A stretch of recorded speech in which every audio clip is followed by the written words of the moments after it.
Alhamdulillahi rabbil alamin. Assalatu wassalamu ala asyrafil anbiya'i wal mursalin wa ala alihi wa sahbihi ajmain. Assalamualaikum warahmatullahi wabarakatuh.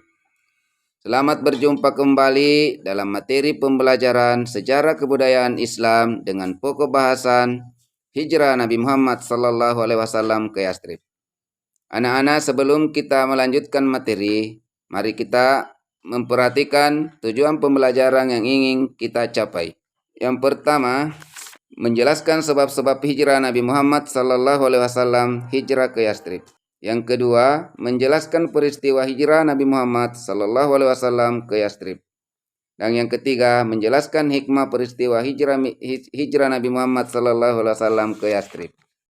Sebab-sebab hijrah Nabi Muhammad sallallahu alaihi wasallam ke Yastrib. Yang pertama adalah perintah Allah Subhanahu wa taala untuk berhijrah ke Yastrib.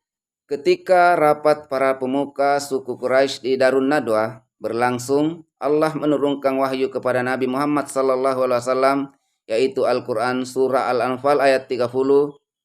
Sesudah malaikat Jibril menyampaikan wahyunya tersebut, ia berkata kepada Nabi Muhammad sallallahu alaihi wasallam, "Wahai Rasulullah, janganlah engkau tidur malam ini di atas tempat tidur engkau yang telah biasa tidur di atasnya.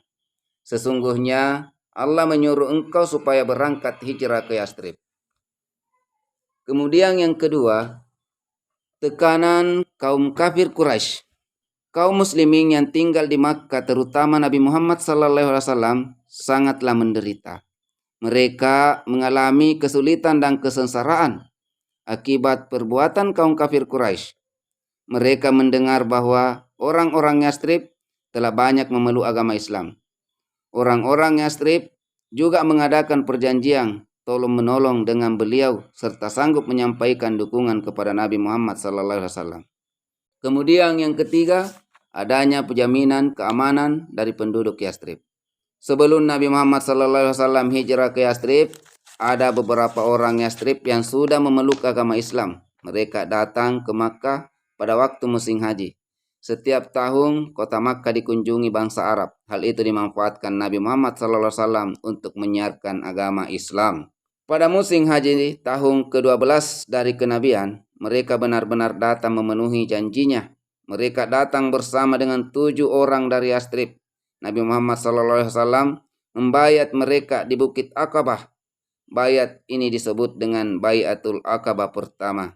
Adapun bayat Nabi Muhammad SAW adalah yang pertama, hendaklah kamu sekalian menyembah Allah Subhanahu wa taala, janganlah kamu mempersekutukannya dengan sesuatu apapun. Yang kedua, janganlah kamu mengambil hak orang lain tanpa izin. Ketiga, janganlah kamu melakukan zina.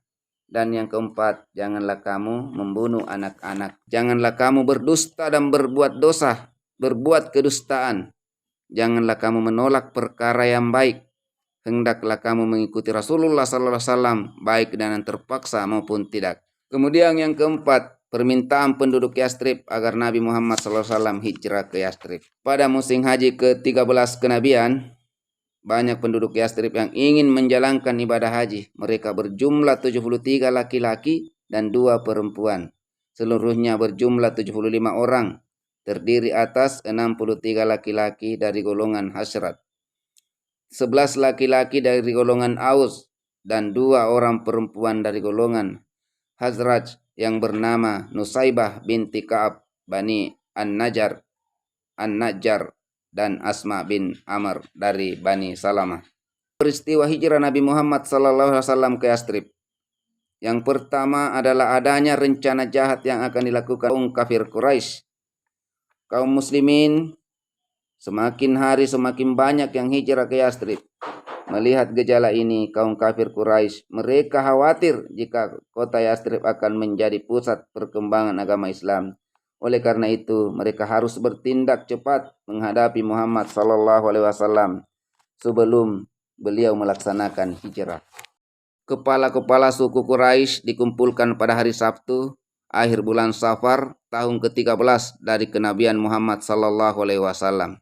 Pertemuan diselenggarakan di sebuah gedung yang bernama Darun Nadwa. Mereka yang hadir antara lain adalah Utbah bin Rabi'ah dan Syaibah bin Rabi'ah wakil dari suku Bani Abdi Syamsin. Hars bin Amr wakil dari suku Bani Naufal. Tu'aimah bin Mut'im wakil dari suku Bani Adi. Nadar bin Haris wakil dari suku Bani Abduddar. Setelah rapat dimulai, ada yang mengemukakan pendapat sebaiknya dijaga saja rumah Muhammad agar tidak berani keluar. Ada pula yang mengusulkan lebih baik Muhammad dipenjara dalam rumah dan makanan cukup dilemparkan saja. Kemudian ada seseorang yang berpendapat sebaiknya Muhammad ditangkap saja lalu dijerat dan dimasukkan ke dalam peti sampai binasa.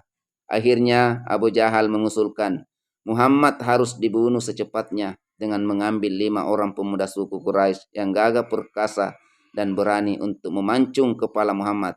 Apabila kelima pemuda telah membawa Muhammad ke hadapan kita, kita harus memberi hadiah paling sedikit 1000 dinar.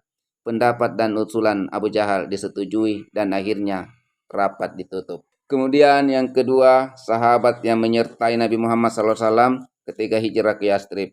Sesudah malaikat Jibril menyampaikan wahyu, ia berkata kepada Nabi Muhammad SAW, "Wahai Rasulullah, janganlah engkau tidur malam ini di atas tempat tidur engkau yang telah biasa tidur di atasnya.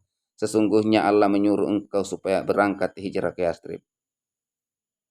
Setelah turun surah perintah hijrah, Nabi Muhammad SAW mempersiapkan segala sesuatunya untuk hijrah ke Yastrib. Ada beberapa sahabat yang menyertainya atau membantunya ketika hijrah ke Yastrib, di antaranya adalah Abu Bakar radhiyallahu an. Yang kedua, Ali bin Abi Thalib. Yang ketiga, upaya Nabi Muhammad SAW dan para sahabat dalam mengatasi ancaman kafir Quraisy ketika hijrah ke Yastrib. Yang pertama adalah Nabi Muhammad SAW bersembunyi di Gua Sur. Kemudian Nabi Muhammad SAW menyamar sebagai petunjuk jalan. Dan yang ketiga, Allah melindungi Nabi Muhammad SAW dari kejaran Surakah. Dan kemudian yang ketiga adalah hikmah peristiwa hijrah Nabi Muhammad SAW ke Yastrib, yaitu diantaranya adalah bertambah kecintaan kaum muslimin terhadap Islam. Yang kedua, bertambah kekuatan kaum muslimin. Dan yang ketiga, dakwah membutuhkan keadaan yang mendukung. Yang keempat, setiap kebenaran akan mendatangkan kemenangan.